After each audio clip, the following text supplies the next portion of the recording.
putting in APX LED kits from Stark to replace the fog lights on a 2013 Lexus GS350.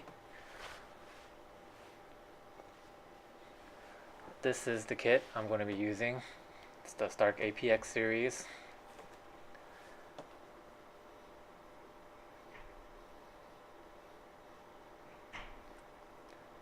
So this kit is pretty much plug and play.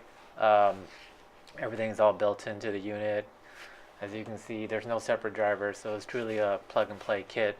There's a built-in fan right here. It looks just like a bulb with a wire.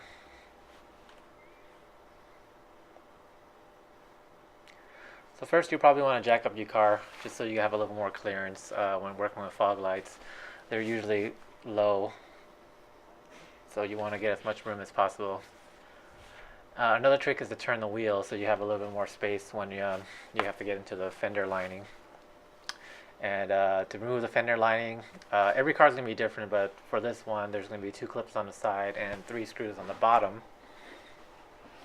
So once you pop those out, if you can see in there the bulb with the blue writing, that's the old halogen bulb that we'll be replacing.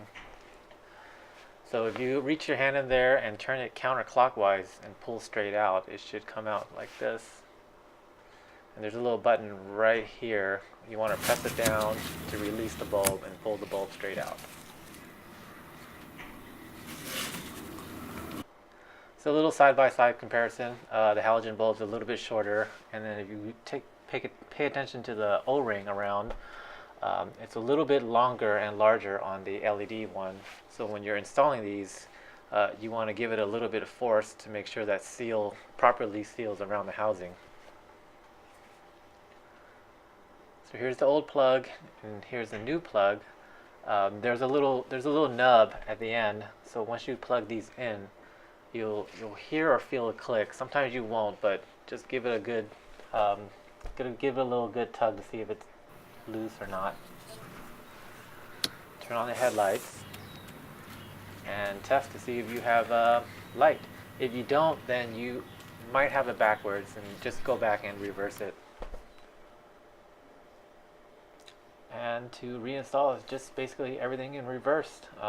Again, make sure you are giving it a little bit of force when you're pushing it in before you turn it clockwise, and that should give you a pretty good seal.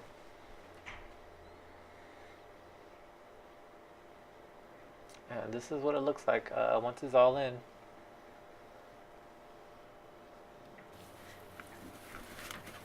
Now this is optional, but I do recommend it if you have any cable ties or zip ties to tie up any loose wires so it doesn't get caught anywhere.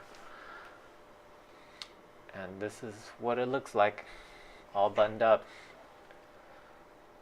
Yellow on one side and yellowish on the stock side. And once you're all done with both sides, this is pretty much what you're going to get.